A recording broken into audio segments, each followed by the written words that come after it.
So axillary artery in less than 5। सबसे पहले start करते हैं एक्सिलरी आर्टरी से continuation of the subclavian artery, जो कि आगे चल के एक्सिलरी आर्टरी बना देती है हमारी ब्रेकियल आर्टरी। और हम देखते हैं एक्सिलरी आर्टरी की रेंज कहाँ से है। ये स्टार्ट करती है, बिगिन करती है the outer border of the first rib और ये टर्मिनेट कर जाती है on the lower border of the teres major muscle. ठीक है, और जो हमने इसमें एक मसल दिख रही है हमको, that is the pectoralis minor muscle.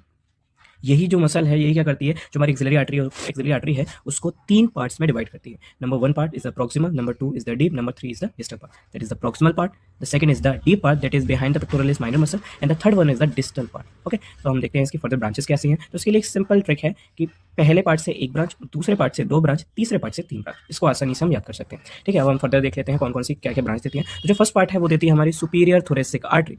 First part की एक ही ब्रांच थी तो सुपीरियर थोरेसिक आर्टरी। ठीक है, अब बात करते हैं सुपीरियर, फिर दूसरी देखते हैं दूसरे पार्ट की कितनी ब्रांच होगी, 2। तो उसकी पहली ब्रांच कौन सी है, that is the lateral thoracic artery. हमने यहाँ पे देखा सुपीरियर थोरेसिक आर्टरी, तो यहाँ पे lateral thoracic artery. That is the position का जो डिफरेंस है, बस यहाँ पे सुपीरियर आ गया, यहाँ पे लेटरल आ गया, तो हमने ये याद कर लिया। अब दूसरे पार्ट की एक ब्रांच तो हो गई लेटरल थोरेसिक, अब दूसरी कौन सी है, that is the थोरैको acromial trunk. थोरैको acromial trunk मतलब एक पूरा का पूरा ट्रंक है जिसके अंदर और फर्दर 4 ब्रांचेस होती हैं। ये 4 ब्रांचेस कौन कौन सी होती हैं, इसका निमोनिक है APCD। APCD, इसको हम फर्दर और अभी देखते हैं नीचे कौन कौन सी इनके नाम क्या है। ठीक है, तो हमारी फर्स्ट पार्ट की ब्रांचेस हो गई, सेकंड पार्ट की ब्रांचेस हो गई, देन द थर्ड पार्ट। अब थर्ड पार्ट की कितनी ब्रांचेस थी, 3। कौन कौन सी, सबसे पहले इसको याद करने के लिए सबसे आसान है, ये हमारी कौन सी बोन है, that is the humerus bone. Humerus bone है तो आगे है और एक पीछे है।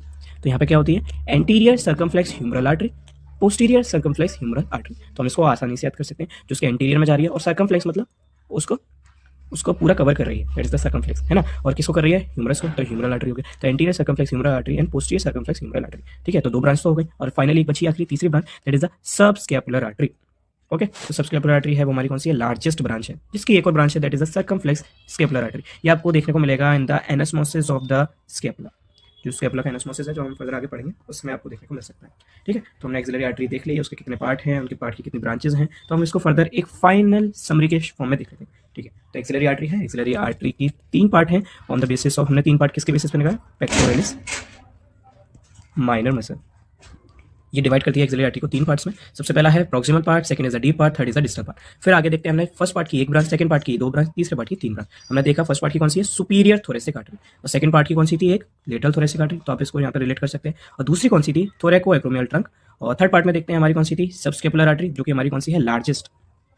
ठीक है, और दूसरी कौन सी थी, ACH है, anterior circumflex humeral artery, and PCH है, पोस्टीरियर सर्कमफ्लेक्स ह्यूमरल आर्टरी। अब बात करते हैं इसमें जो थोरैको एक्रोमियल ट्रंक है उसकी फर्दर 4 ब्रांचेस कौन सी होती है। इसकी ट्रिक मैंने आपको बताई है, APCD। A से एक्रोमियन ब्रांच, P से पेक्टोरल ब्रांच, C से क्लेविकुलर ब्रांच एंड D से हमारी डेल्टॉइड ब्रांच। तो इतना ही था हमारे एक्सिलरी आर्टरी में, और बस, थैंक यू।